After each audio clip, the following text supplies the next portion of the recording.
it was difficult because I didn't get exactly kind of what I wanted. So at this point, like doing research has been great. I've been covering the space for some time, but not 20, 30 years ago. So being able to quickly get key information about it, about different products and different things like that, and then being able to do further research, that has been really helpful.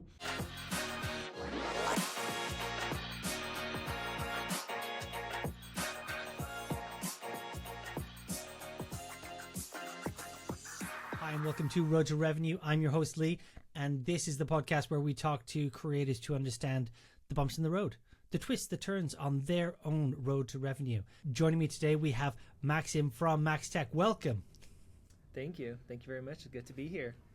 Super excited to have you here, and I've got tons of questions. But to start us off, could you tell us a little bit about what it is that you create? Talk to us about your channel. Yeah, at this point, pretty much the full focus of my focus and my team's focus is a channel called Max Tech. So we cover a variety of tech, but it's heavily Apple focused, especially in the last couple of years, just because we enjoy most Apple products, and there's a lot of people out there that do as well. And with that, our focus is more deep dives, details, comparisons. So I guess I have a very analytical mind. So in previous YouTube channels that I've done, I would really get into the details that some people either they don't want to cover it or they can't get into the super fine things. So we'll dive in and we'll do, say, MacBook comparisons and not only run a few benchmarks, but we'll run real world tests for different types of creators and professionals. And that shows them, should I spend $1,000 more on this upgrade? Or in certain cases, there's zero performance increases. They'll do nothing for them. And so we help people save money in that way. And then sometimes we get them to spend a little bit more money if it's really going to help them. It's so challenging as a consumer out there trying to figure out what to buy, what not to buy, and where to invest the money. So it's a great. How did you get started? Can you talk us through a little bit behind that?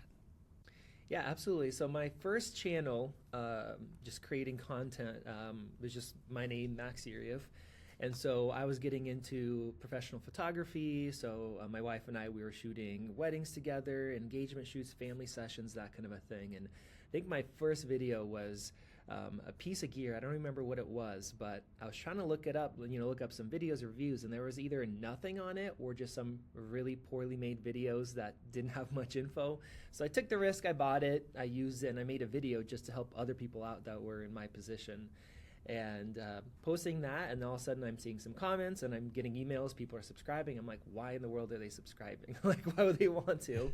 And then so maybe a month later I made another video, and then over time it became twice a month and once a week. And then I remember I got I was able to monetize, and I think I got like $20 or something in a month, and didn't even get close to covering anything, let alone the time for making videos. But I'm like, wait, you could actually make a little bit of money.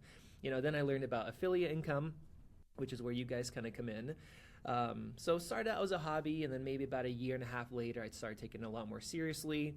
And for multiple years, it was, I had a full-time job plus business, and then YouTube was still kind of like, when I have some time, I'll do some things.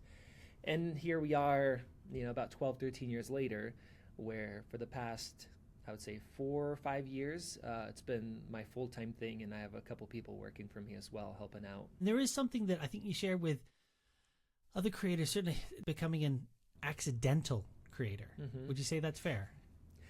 Oh, absolutely. Because especially back then, you had to be a little bit crazy to try to do that. I think a lot of us did it because we're passionate about something.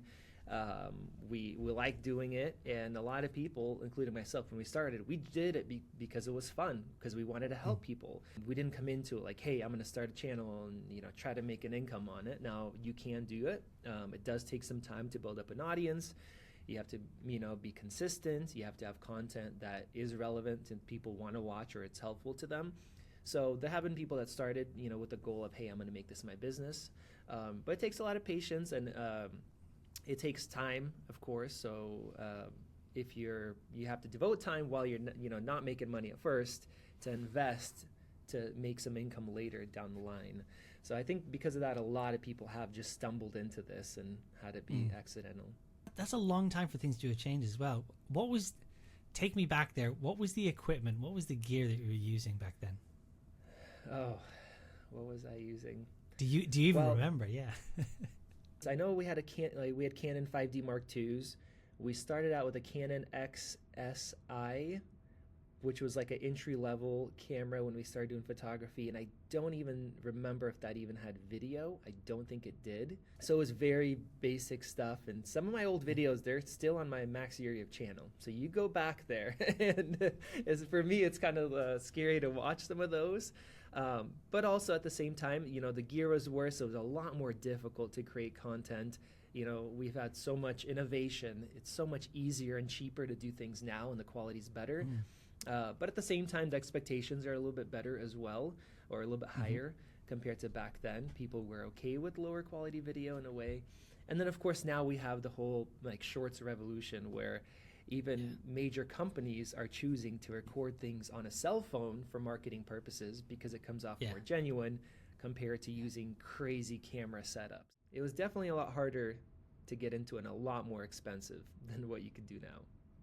Over the years then, has there been, do you remember some of those real kind of leaps forward, those milestone moments in swapping from either different pieces of gear or maybe different technology? Yeah, I mean, for me, my first main channel was on the photography and video side. So I'm heavily into that part, and obviously in the computer space now, so I covered some computers back then on the channel. And for me personally, Panasonic GH4s came out. I bought 4 of them, so that's what allowed us to shoot 4K. So that helped out. Microphones got a lot better. They got smaller for wireless mics, more reliable. When I was shooting weddings before, you would never know, is my audio working? Did the DJ go change something? And all of a sudden, all my audio's gone, and you're out recording video when you have some audio, your microphone's hooked up. So that was very hard. Now we have 32-bit flow. I mean, I can get into a bunch of technicals, but basically kind of like raw audio, so you don't have to worry about it. It's going to sound good. Here in the studio, stuff's a lot more reliable. I used to have cameras overheating, recording in 4K, certain brands. And so you'd record a video, you saw it shut off halfway, so you're reshooting that again. Editing, there we didn't have as much tools. When I got a server set up, and when we were all able to access the same central storage of files, that really sped up our workflow. And then setting up a studio with the same exact cameras, same lighting, sped things up as well. So I think a part of it was not only the quality and that kind of stuff, it was just the workflow to be able to create. I think we average, typically we have 6 videos and certain times 7 videos a week. So we're pretty much creating a video a day that we're posting up. A lot of it's just efficiency, and you want to mix having good quality with good content, but also an upload schedule that helps you grow. Because unfortunately, that's one other thing that's changed. Back when I started, you can make a video a month and have decent growth, and then slowly over time it became, when I would do consultations with people and companies, you want to do 1 a week. At this point, if you could do 3 videos a week, that's better. Of course, that's not possible for everybody, but if you do want to optimize for growth, it is more of, to make the algorithm happy, you want to be posting more often. That frequency, that consistency, you seem to have stripped out a lot of the variables and really reduced the variation in your workflow. Yeah, absolutely. And in a way, being a creative and getting into this as as a hobby and enjoying it, in a way there's a downside to it, because when you have more time and you're focusing more, doesn't mean that the video is going to be more valuable to somebody. But it'll be more creative. You might get some more interesting shots and that kind of stuff from a creator perspective. So now, a lot of the variables have went away. We've optimized workflow. For me as a creator, I'm I wish I could go back to spending a lot more time on the videos, and I could, of course. But then also looking at the other side where it's hey, we're providing a value for people, whether it's entertainment value, whether it's buying decisions. A new product comes out, they're waiting to buy, and they're waiting on our videos to help them, and it can make a massive shift in what they're buying, or even if they get something.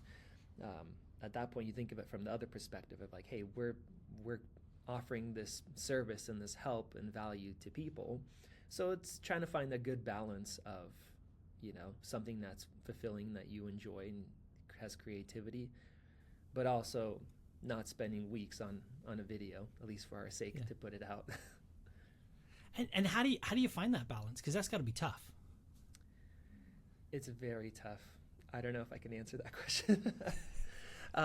Well, it's hard because what we realize is that in certain cases, especially when a new product launches and people are waiting for it to be covered, sometimes if I wait an extra day, then the video will get half the views.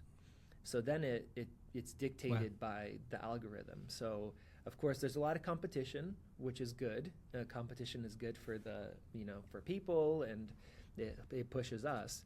So if I don't get a video posted, or if I delay things, then there's going to be 10, 20, 50 other videos out. And then from the financial perspective, well, if your video gets less views, it comes out later, well, now you're not going to be ranked for SEO.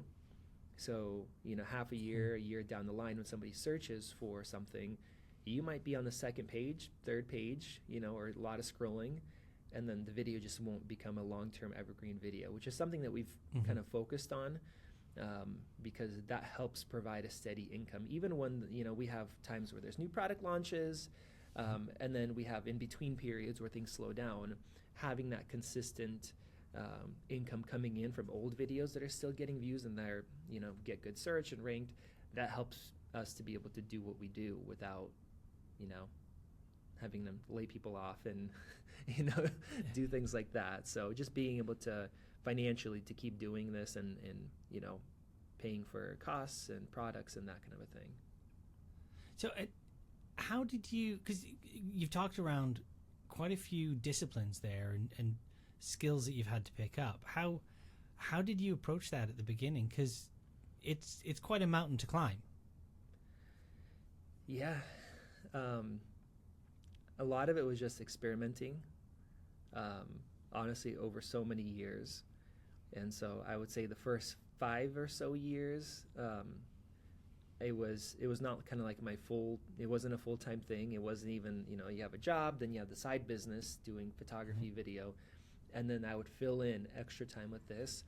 So at that point, it didn't really matter that much because you have other income sources, and so you're making a little bit of money, and I think the affiliate part was good, especially for that channel. But I think once you step into a full-time role, you have more time to dedicate to that. So you're looking at your analytics. You're looking at, hey, I did this video. The previous one did better. You're looking at your watch-through rate, where people are leaving, right? You're looking at some of the competition. Oh, their video got way better views. Not from a point of like, oh, this sucks, my video's not getting views, or jealousy, anything like that. But like, if their video did a lot better, there must be a reason. Are they providing a better value for people? Are they, doing a better job? What part of it goes into it? So it's a lot of experimenting, looking at analytics, and not only being active as a creator, like, hey, I'm going to make a video, then I'm going to work on the next one, but also kind of taking a wider look, and stepping back and taking a wider look at, the business and the content you're making, and, not just being in the weeds making content, but trying to analyze what's going on, which videos did well, why did they do well. It applies to other aspects too. If you're writing articles, if you're doing podcasts, this one did way better than this one. Why was it? And sometimes you can look at it and say, hey, I put more effort in this. I did a better job writing. I had a very long intro here where people can leave to watch another video. And you're not only optimizing, hey, I want to get more views, I want to make more revenue, but even in just the interest of the viewer, if you're spending a bunch of time talking about random things, you're kind of wasting their time in a way. And I know myself, I love YouTube. I've done a bunch of remodeling in the last year, and most of the stuff I did, I learned from YouTube. So going into a video, I appreciate people caring about what they're making, and in a way, if you're helping somebody, you want to be, I guess, respectful over time as well. So it actually helps everybody if you care. Have you seen that really explode? I think it's raised in every perspective, and I think one thing that's had an effect is short form content. So you have TikTok, YouTube Shorts, Instagram, and so looking at that content, people had to be respective of time, because at a certain point it was limited. Okay, you got 60 seconds. So we need to pack in a lot in the 60 seconds. So then you're optimizing for that.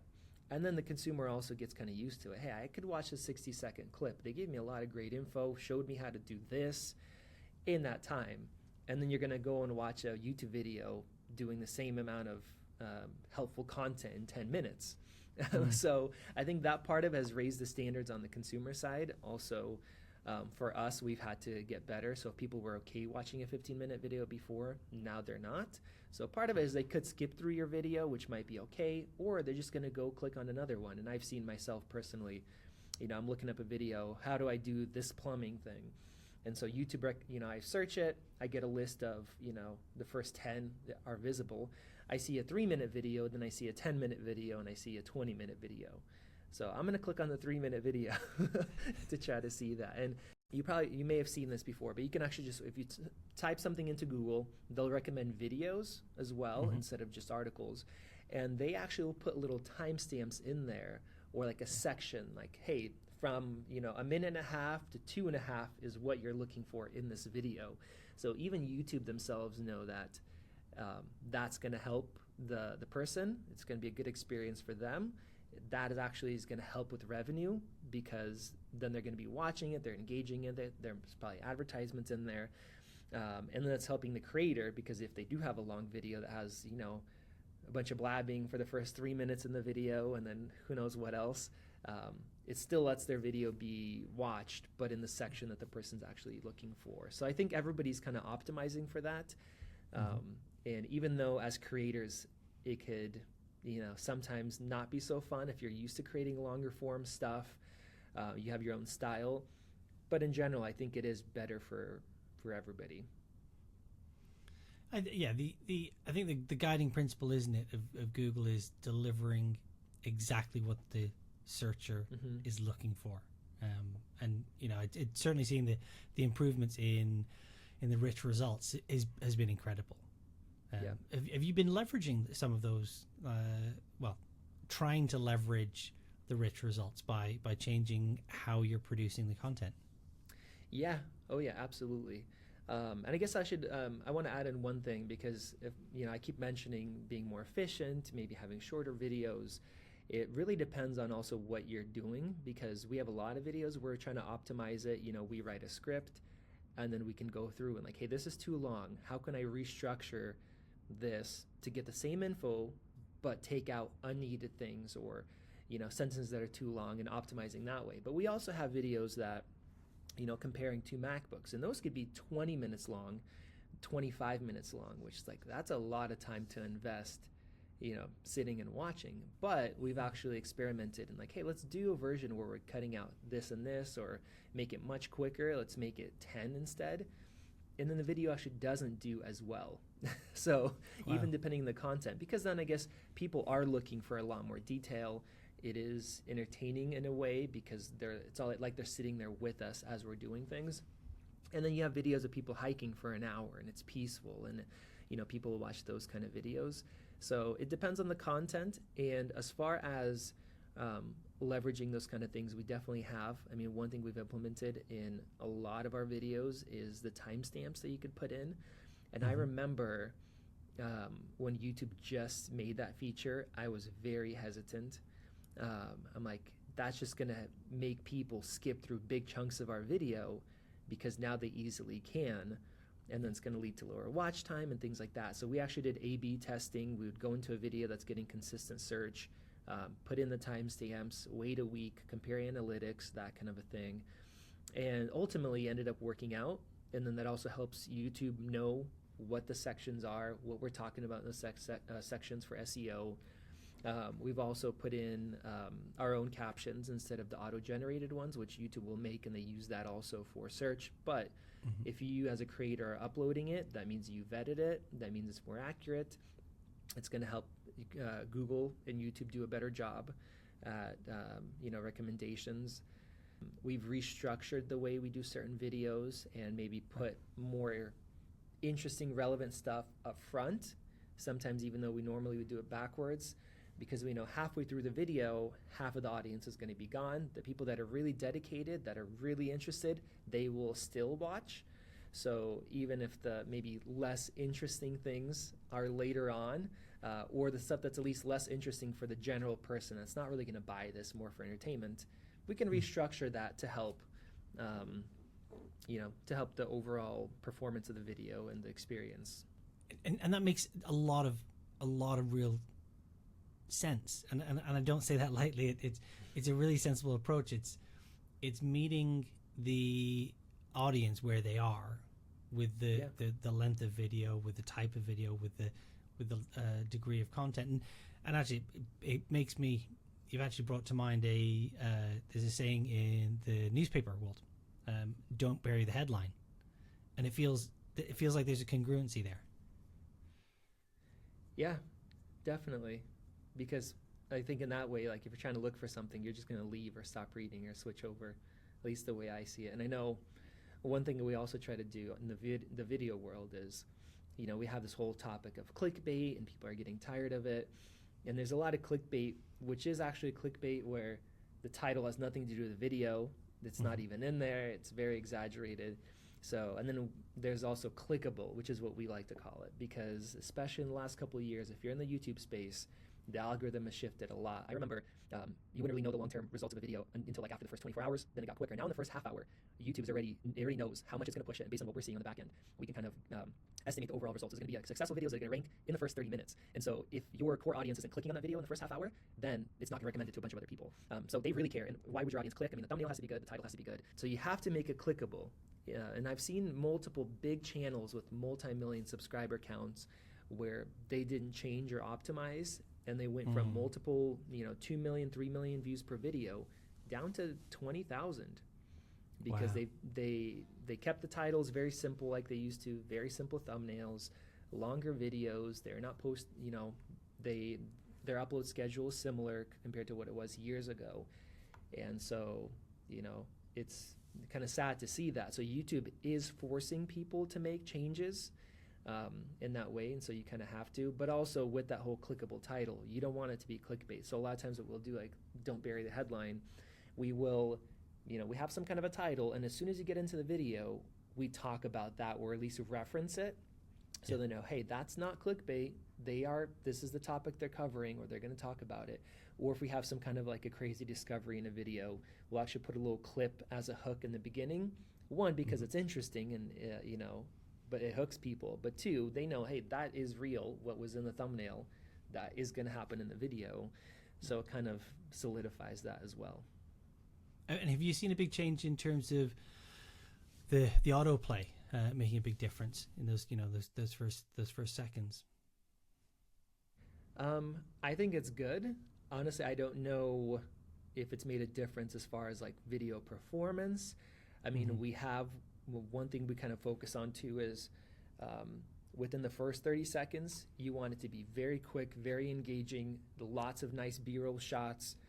You want to kind of hook the audience, because it's very important how many people stay within the first 30 seconds. And you would be surprised, like if you go on the back end and see, hey, half the people leave in the first 30 seconds, or 30% of people leave. So you want people to stay, and sometimes people click by accident, or whatever happens.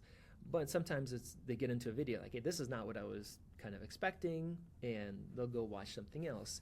So with the autoplay, it's been weird, because sometimes, like especially in the beginning, we'd see, hey, it's just autoplaying the beginning. Sometimes I've seen random stuff, even with the description. Now YouTube's try to optimize it, instead of just having the first 2 or 3 lines of text show up in search, it's just grabbing something else. Because obviously they're changing it, because creators are putting in affiliate links or sponsorship links there, and they're like, hey, that's not relevant to the audience. So sometimes it's a little bit weird, but I think it is good to give people a little kind of preview of what is in the video. And I guess in that way, if they see a preview of it, and they're like, hey, that is what I'm looking for, they'll click in, and then that lowers the chance that they're going to leave in that first 30 seconds. And then so after that, the first half of the video, we'll put a good amount of focus on editing.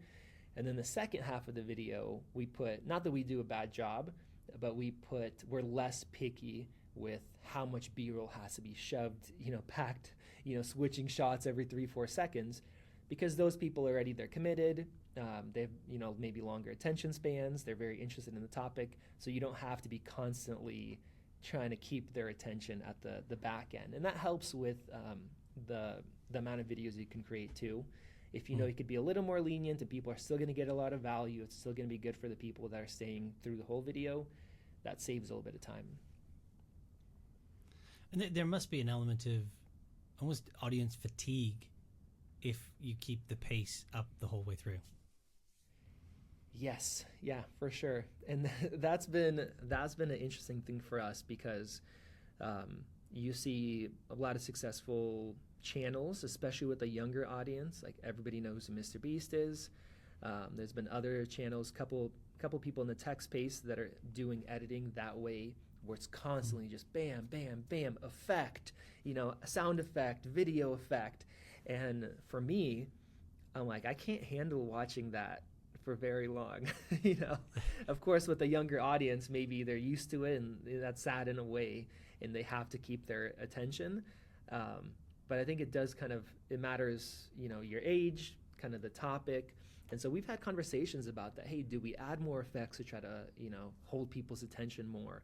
What is too much? And I've heard a couple creators that say, hey, I'm going to step back a little bit because I'm trying to target an older audience now, whereas they did a lot of that and it was great for views, but then you're targeting a younger audience. And then, obviously this is a podcast with Geniuslink.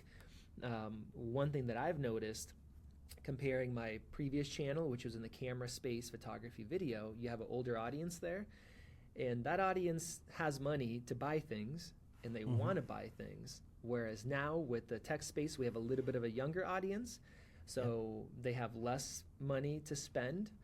And then, of course, then you go into like a Mr. Beast, which is an even younger audience.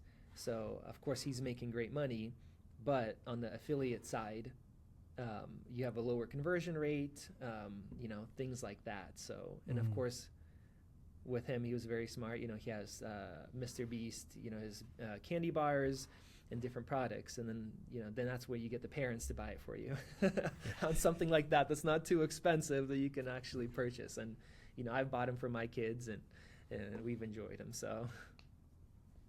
Yeah, and it is really interesting because knowing your audience is super, super key, isn't it? It's like how do you keep track of your audience? How do you make sure that you're delivering to them in the right way? That is a very good question. I mean, on the YouTube analytics side, it will give you information on, a lot of demographics, a lot of, the ages, things like that. Other stuff with that is, maybe doing a little bit of research, just thinking about it, with the way you're editing. And we do put a good amount of B-roll shots in, but we don't do overly like, we're not adding sound effects and flashes and anything like that. It's very clean, nice edits. If there's B-roll, it's supporting what we're talking about, shots of the product. So that's kind of what we've done. So I think a lot of it might be experimenting, and it's hard at first too, because when you're building up a YouTube channel, or if it's YouTube or a podcast or a website, you're just kind of doing maybe what you want to do, or you're trying to do what somebody else is doing. If somebody's successful, you look at them, what's working, what's not working. But then as you build it up over time, if you start with those kind of editing styles, you're naturally going to attract a younger audience. And then your channel will kind of be built up in that way. And the thing is, it's hard to shift. And we've seen a couple channels shift the way they were doing things. And then you have viewership that just falls off and stops watching because of it. So I've seen a couple channels do it successfully, where they have shifted their target audience, but it takes a long time. And it is a sacrifice, because your views go way down for a while until YouTube and the algorithm finds, hey, these videos are still great and help, relevant and entertaining, but it's for this other audience, and they'll start recommending it. So, overall, I think it's hard to figure out what you're doing. I think my biggest thing is, there's a lot of different successful businesses and creatives, and it doesn't mean you just go and copy them. But I like to take a look from from behind the scenes, not just watching, oh, this guy's successful, he's doing a good job, but taking a step back and thinking, why is he successful? What is he doing that is working properly? And what would I want to do in a similar way? Or maybe look at a variety of creators if you're trying to get into the space. So when you start looking at 10 different channels or 20, you'll see similarities, differences. Even sometimes reading through the comments, you can kind of tell the age of the people that are commenting, and in that way. And then seeing kind of what you want to do, because it has that, you have to have that creative side of it too. You can't just do something just for success sake, because you're going to get burnt out on the long term. And another thing for us has been not only the age that you're trying to go for, but also where people are watching from. So like one thing we've optimized is for like posting time. We consistently post at 7 a.m. Pacific, which for us, our main viewership is in the United States. Our second biggest viewership is from India. So, a lot of people have came online there in the recent years. That's a good audience. The monetization isn't as high as far as, money from links and YouTube AdSense. But we've optimized to post. So like when we post, it's in the evening there and then in the morning here, which kind of worked out for us. And we've also noticed, if we post at 7 a.m. versus posting at 12, we'll get a lot more views initially, and then long term it helps with search as well. Okay. So you've talked a couple of times on little bits of revenue. What are your revenue streams? What do they look like? Yeah, it has changed over the years. I would probably say right now we're probably 70% of our revenue is from working directly with brands, so probably 60 to 70%. And then we have AdSense, and then we have affiliate income with that. And one interesting thing, I guess I'll mention a couple of things. So previously it used to be much heavier on AdSense. We were not working with brands, and for years I actually said no to most brand offerings because my main goal was to scale the channel, this new MaxTech channel. Working with brands is great. For the brand, it's good because they could specifically target your audience. So because of that, they're paying more, but they're getting a better ROI instead of just going through, YouTube AdSense and things like that. And then they can work with the creator, and the creator is presenting their product instead of, just their own video. But it takes a lot of effort, a lot of time, emails, shooting video, redoing things, and so that takes away from time to create content or the quality of it. So for a while, we were staying away from that until we kind of reached our goal, and then we switched over to that. Right now, AdSense is a lot lower than it was before, especially like with the economy right now. Brands are cutting their marketing budgets and things like that. So even with the same amount of views, AdSense has been going down. So that has kind of shifted. If we were talking a couple of years ago, AdSense would have been the biggest one. So thankfully, we've really leaned into the brand partnerships, and that has helped out tremendously. And I'm definitely glad we did.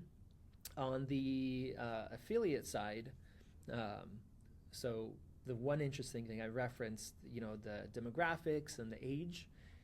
Back when I was doing my camera channel, which I haven't posted there in probably about 2 years, because I went from doing multiple things to like, hey, we want to do a video a day on MaxTech and grow into the space, which is a lot bigger than the camera space. The affiliates was my biggest revenue source.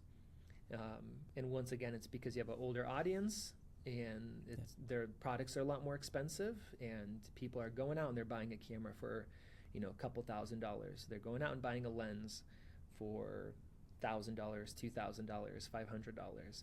And so even though my audience was a lot smaller, I would say the AdSense, or not the AdSense, the affiliate income was similar to what we are now. And we get a lot more views now, and we get, our channel is a lot bigger. So that's one thing to think about. If you're a creator that wants to enter a space, you could have a channel that has 50,000 subscribers, say, for example, or, TikTok or Instagram or, some kind of thing. You can have a much smaller audience, but depending what audience you're targeting, you could still make an income off of that, and you might be able to make a really good income off of that. So one thing that kind of changed my mind years ago was a book called Crush It by Gary Vee. And the main takeaway from just that book was he referenced a couple different examples where this person loved knitting. I think it was knitting or crocheting. And so they started a blog about crocheting. And sure, if you were in a smaller town, you can't make a living doing that most likely. But because of the internet, you know, if you look all across the globe, there's enough people that have a really good interest in that. And so you can make a good living creating content for a very small audience, but you're targeted, it's specific.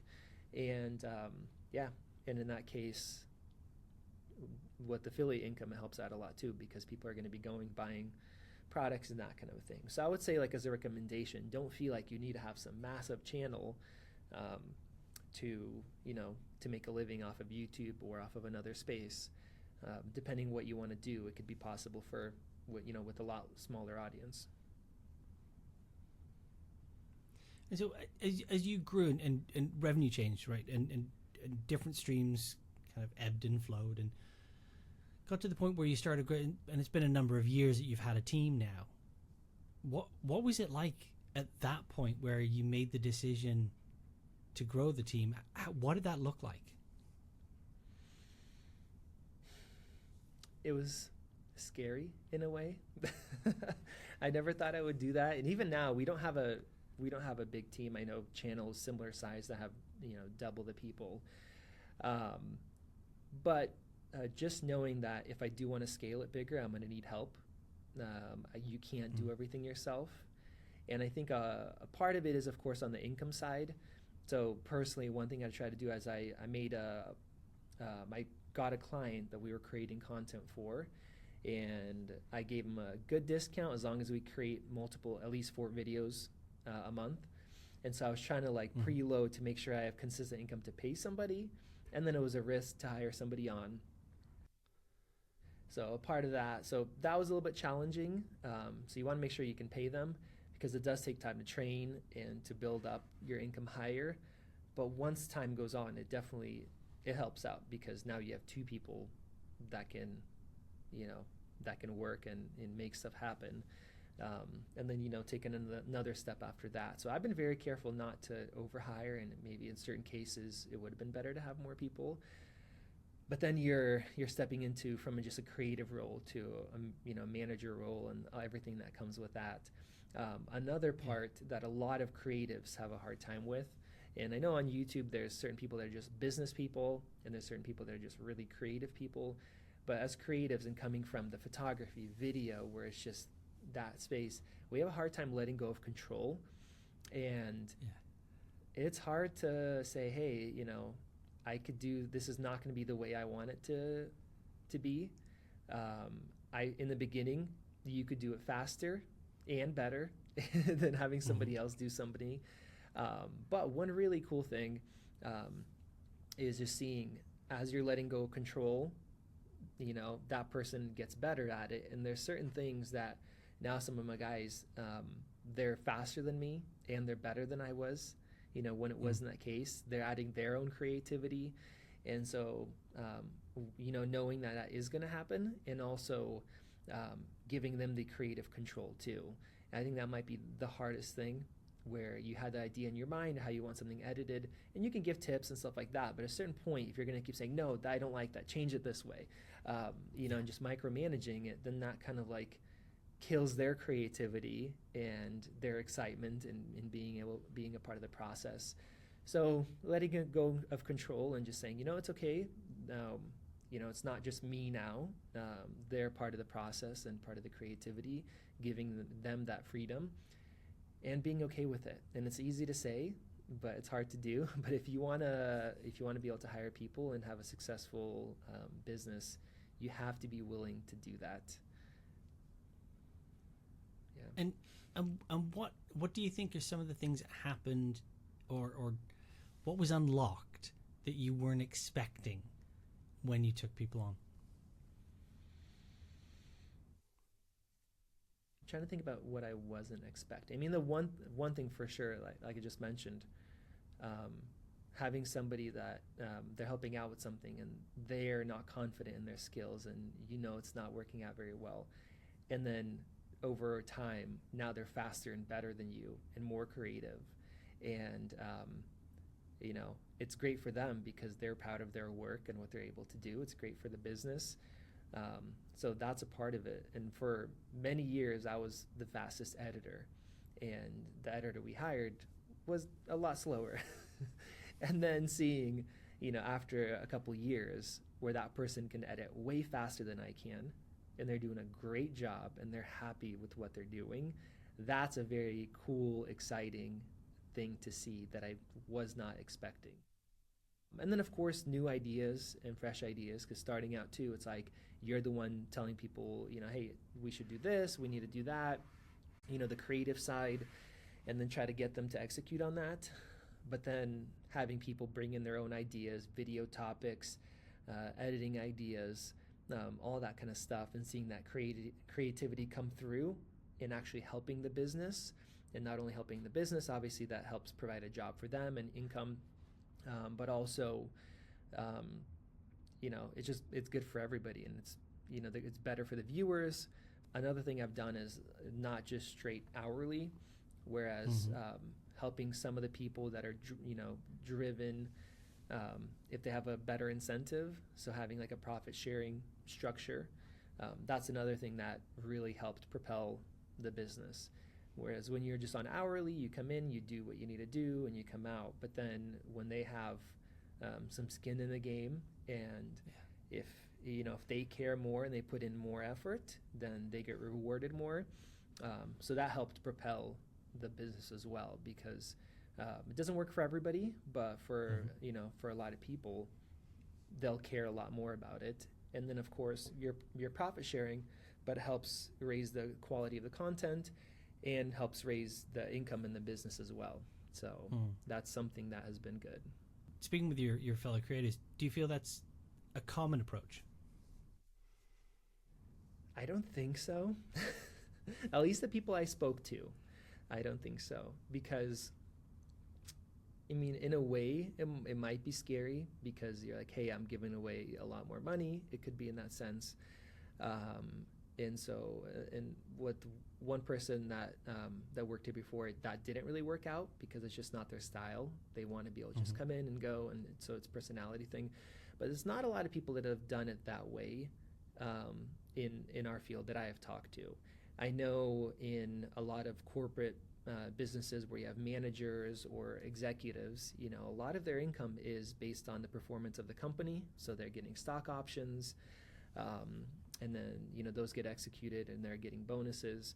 So seeing that kind of a thing in those fields and how it does work is something cool to see. So yeah, I don't know how many other people do things like that, but it's worked out. It's worked out for us. Yeah. No, and I think it's a brilliant approach. I think it makes a lot of sense. And like you say, they have some skin in the game. Then there's a real incentive, and not just a real incentive, but a greater appreciation for the successes. I think is probably also true, isn't it? Yeah, definitely. So you are totally invested in YouTube, right? Like absolutely, you've got that really locked down. Can we talk about some of the other platforms though as well? Yeah, we can. Okay. so walk us through. You made the shift from your longer form, producing shorts now. TikTok is giant out there, right? What's your take currently? I think we need to do better there.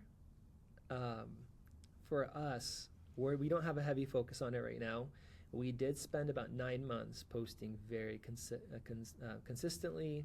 We had some success, but at that point, the ad revenue that you could get there was nothing, at all, compared to YouTube.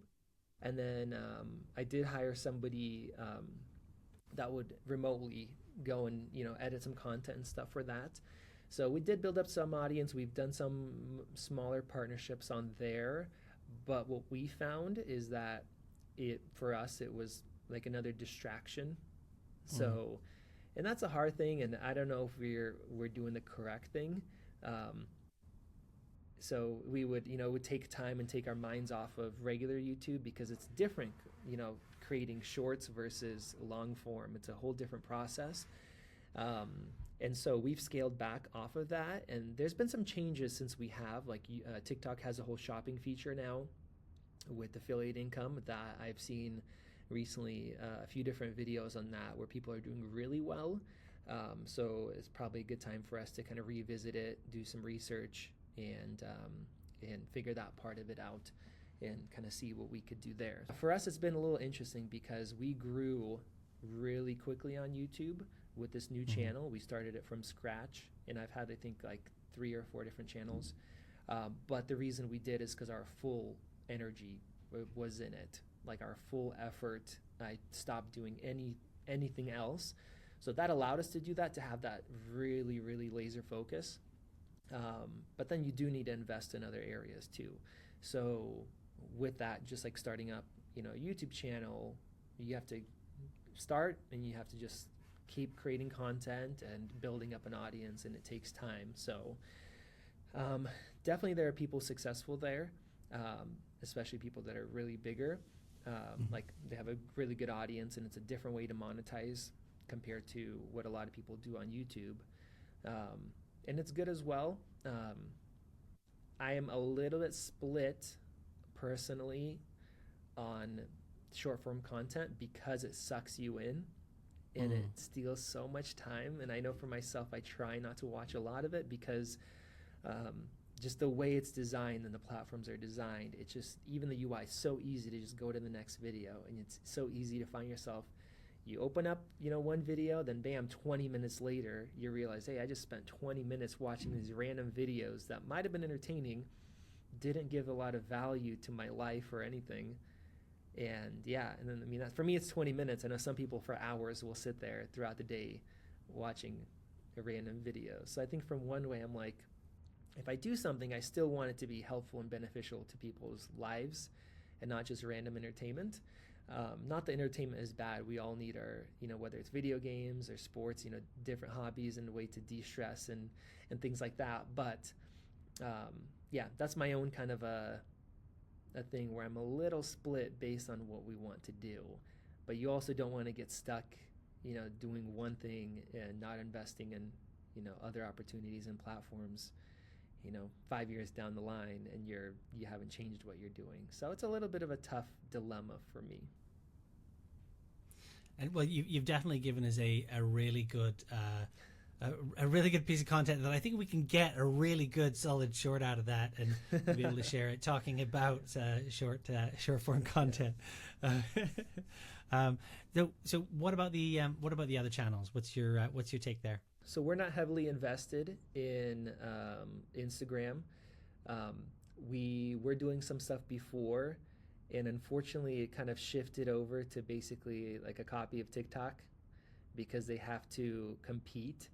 And talking to other people that are still trying to create regular posts and share their incredible photography and their art, they are very frustrated because now they're getting like a 10th of the engagement on their posts compared to what they got before, just because Instagram and Meta, they're pushing short form content, short form video. And so some of them have been successful in repackaging their photos into video form to get that, to continue viewership.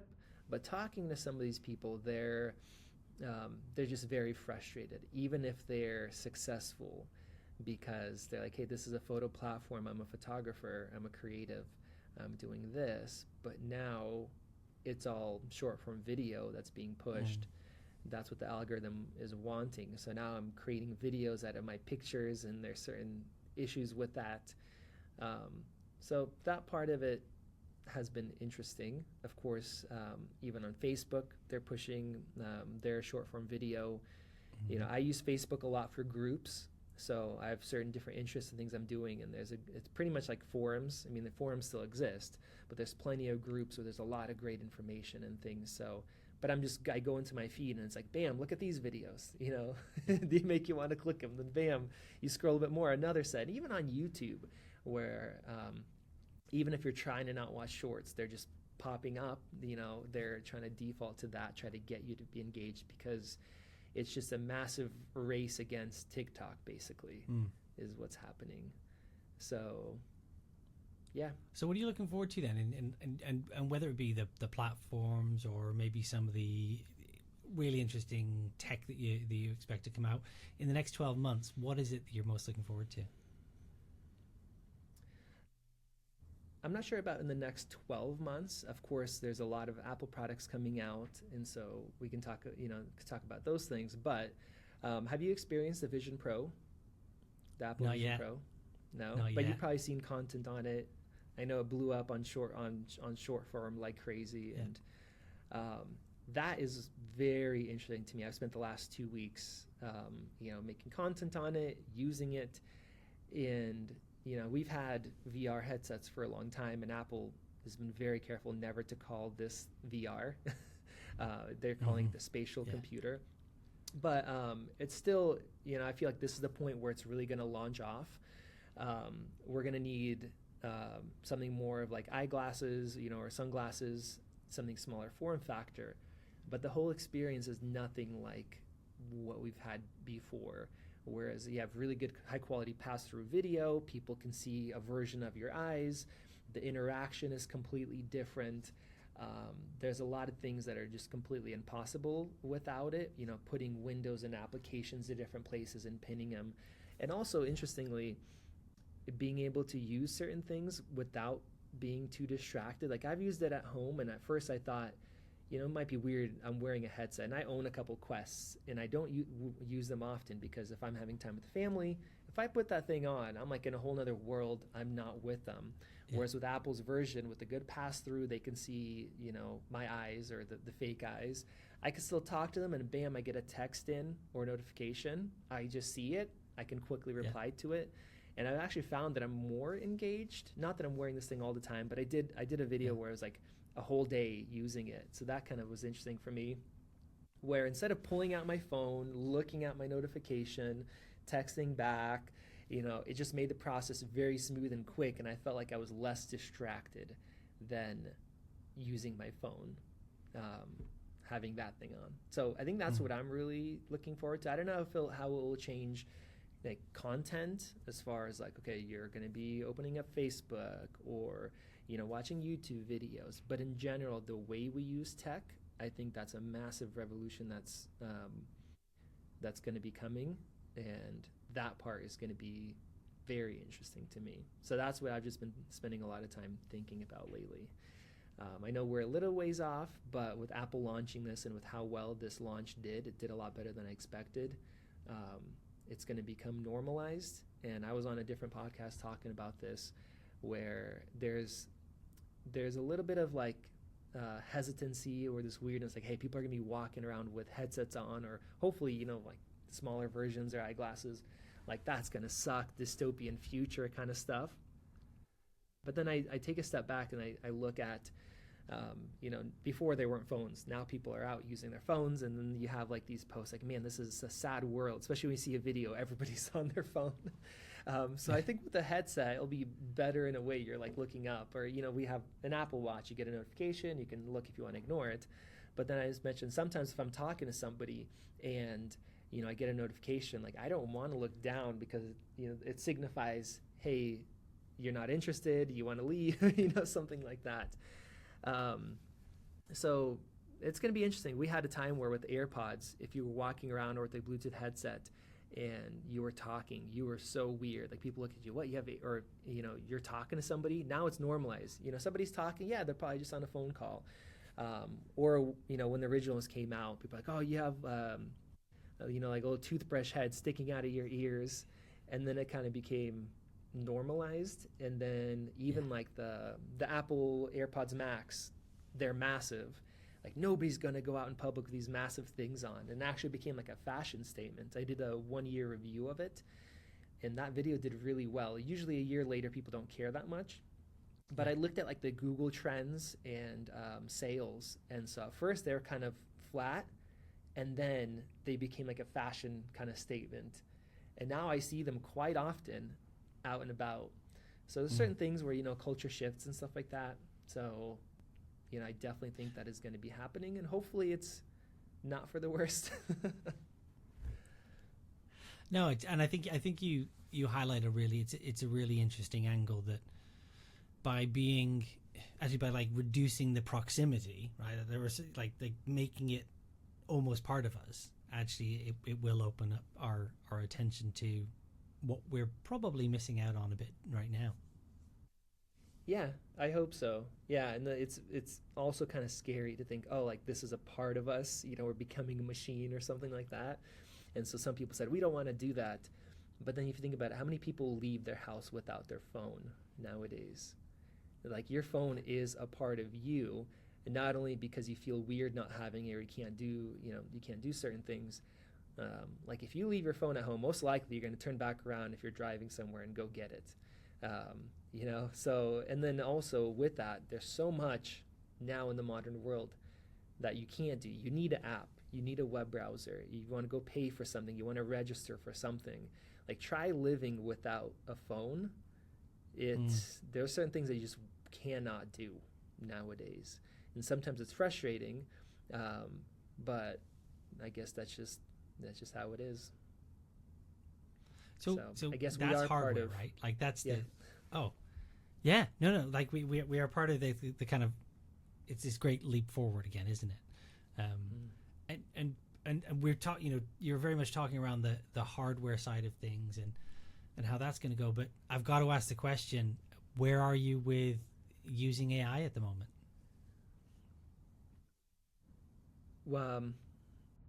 It depends. We've covered it a lot. So where are we personally? We're kind of in the middle. So it's interesting because I've used like ChatGPT. I've used it for trying to write scripts, and it was difficult because I didn't get exactly kind of what I wanted. I ended up rewriting pretty much all of it. So at this point, like doing research has been great because so instead of me manually going through a bunch of pages, using it to be able to find out information. So I did one script for a video of like the ways Apple changed the world. I did a video on like failed Apple products that you probably forgot about or you didn't know existed. And then using that was incredible because, I've been covering the space for some time, but not 20, 30 years ago.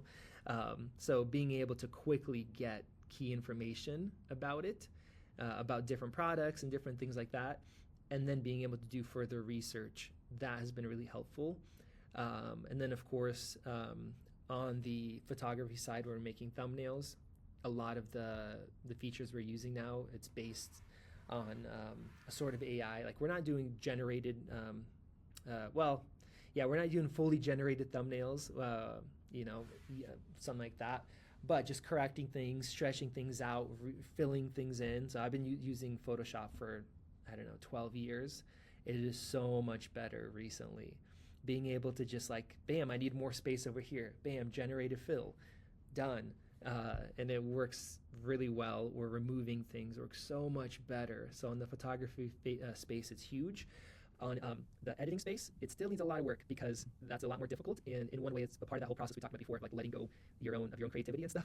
So at a certain point, you might get to that. I've used some editing programs for personal videos where I don't care very much. I'm like, hey, I just shot a bunch of stuff. I want to get a short clip of this in order just to be able to watch it and enjoy it. And I'm okay with certain parts maybe not being there, but other parts that I don't want being there. It just saves so much time. But as on the professional front, we're not using anything like that. And then the whole thing, one thing that kind of annoys us, we just went to CES, and of course AI is the buzzword for this year recently.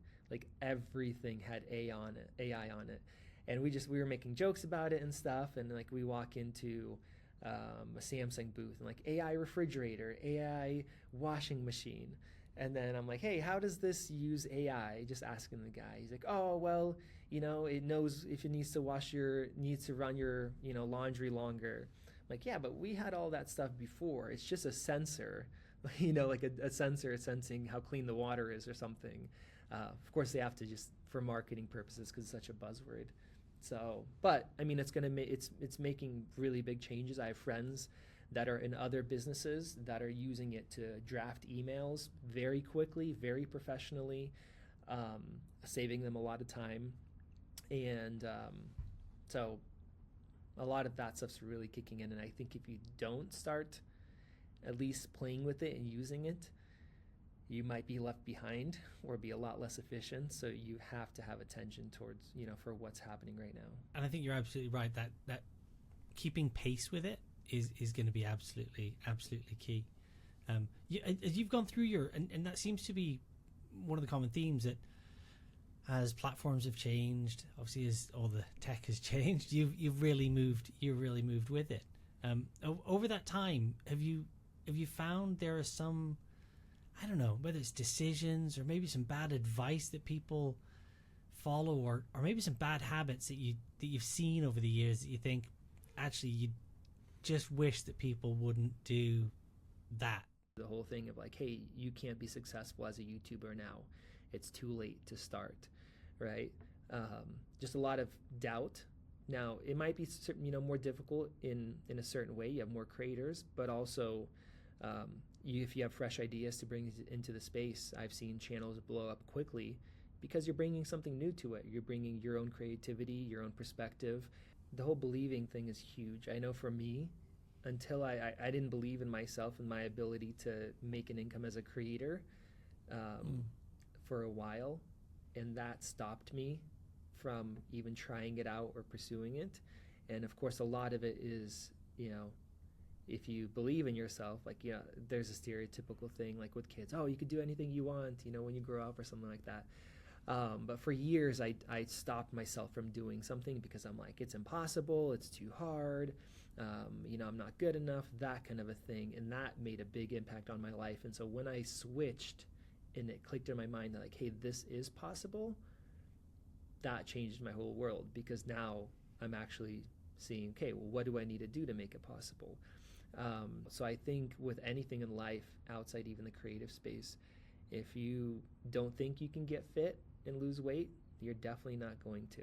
So a part of that is being positive. If you're just listening to a lot of negative people that are doubting you, and a lot of times, I think in any business and as creators, a lot of times it could be our friends, it could be our family, like, oh, you want to pursue this? You want to start making TikTok videos or shorts or YouTube or posts? Oh, that's a waste of time. It's never going to work. A lot of that negativity comes in, and that stops people from trying something. So I know for myself, my kind of outlook on it is, hey, if I really want to do something, it might be a little bit risky, it might take some time. It's better for me to try and fail than never try at all. But I think if you try and you fail, or you change your mind later or something like that, at least you tried to do it. Now, the opposite could happen. Like, you know what? I was doubting myself. I really wanted to, but I didn't. And then 10 years later, I know, at least for myself, I'm like, man, I regret not at least trying, or not, if this is a passion of mine, or I really want to do something. I think that part, that is important, I guess, as humans, as creatives. As far as other things, I mean, the kind of negative advice or bad advice that people have heard of, YouTubers have heard of. I mean, one thing is sad to kind of say, but we've had YouTube say, hey, you as a creator should take as much time off as you need. And creator burnout is absolutely real. But at the same time, I've seen people, take a month off, which is great. And this is, YouTube saying, hey, it's not going to hurt your performance. As soon as you're creating again, your stuff is going to go well. And I personally know multiple people who went and just took a month off, and then they go back, start posting videos. Now they're getting half the views or a quarter of the views. So I wish that wasn't the case, especially if Google, and YouTube was saying it's not going to hurt it. But then the people you're creating videos for in that time when you're not there, they are watching other content and they're getting their suggestions now instead. So I think it's hard, because this is a very important part of being a creator. You have to do a good job. It is hard work. Even if people are like, oh, these social media influencers, they're just talking about random stuff, making money, whatever. There's a lot that goes behind the scenes, a lot of time and, business stuff that goes in. But you also need to be able to take a break. And I think we talked about teams and talked about hiring other people and how that changed things. I think it's another thing I just thought of, where if you're just doing everything yourself, good luck being able to take some time off. Unless, it depends on how much you care. If you're doing it as a hobby, or you're doing it as a part-time income, or you're just, you're content with making, reaching a certain goal and being okay there, I think that is great. But it's really nice to be able to have somebody else there that is part of a team. And what we have done for years now is we've structured like time off.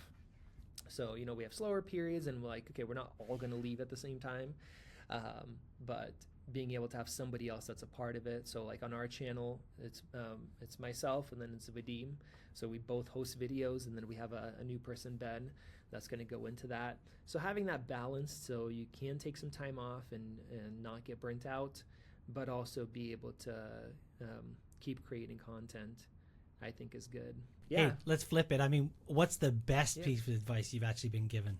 I mean, there's a lot of very minor, like kind of smaller things, parts of editing, about thumbnails. The way, especially on YouTube, your thumbnail needs to stop people from scrolling, and then your title needs to get them to click in, and then that first short intro needs to get them to stay. You should have it reiterate your title and your thumbnail and solidify that it's not clickbait. Caring about, paying attention at least to analytics and taking a step outside of just what you're doing, creating videos, working on your business instead of just in your business.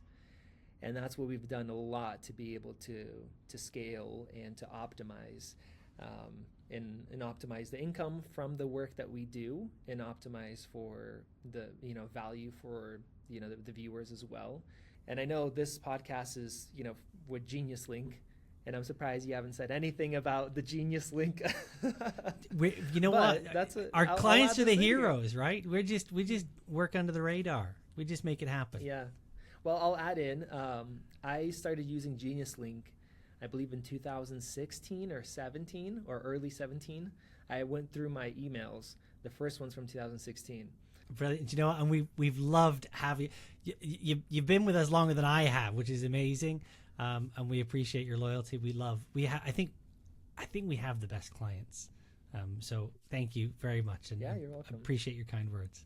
Wow. So, that is a part of working on your business, not just in your business, because you can create, a lot of great content, but then finding ways that you can really, increase your monetization from the same amount of work that you're doing, where you have links not just going out to the US version, but going out of Amazon, but going out to the other countries, helps your viewership, it helps you.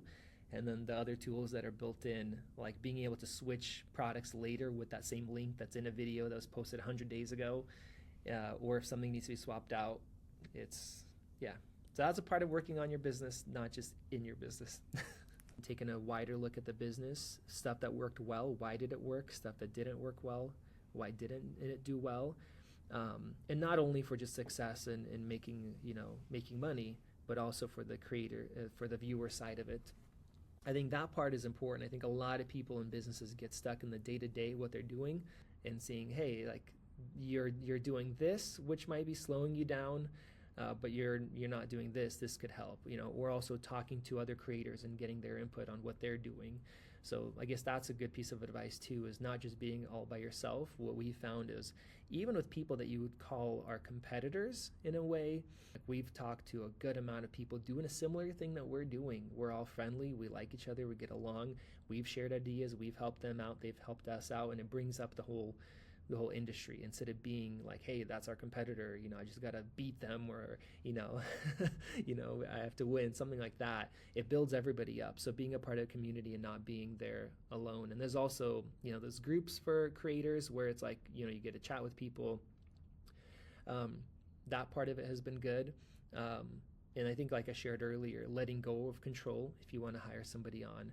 I think that's a huge piece, especially if you want to scale your business outside of just doing something yourself, which I think is helpful for a lot of people. Being able to let go of control and to hire somebody else on. And it's scary in a way because now you're maybe managing somebody else, you have to pay them.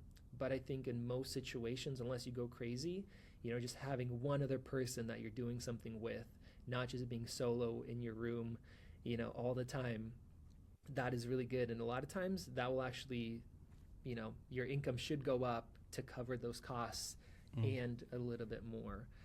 So I think for a lot of people, just for like mental health sake, it is good to have somebody else.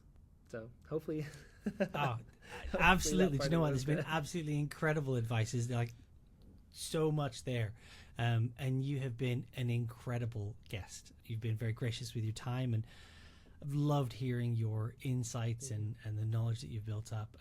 Love the channel. You've been absolutely fantastic. Maxim, I've got one question for you now. Where's the best place? I think we know, but where's the best place to find you and connect with you? YouTube. Yeah, mostly YouTube. Vadim posts a lot on X, so he's very engaged there. So talking to people, we also try to talk in the comments. But YouTube is our main kind of thing, and myself, especially lately, I'm trying to have a better separation between work and regular life. Thank you again. You've been fantastic. And thanks to everyone for joining us today. I've been Lee, and this has been The Road to Revenue.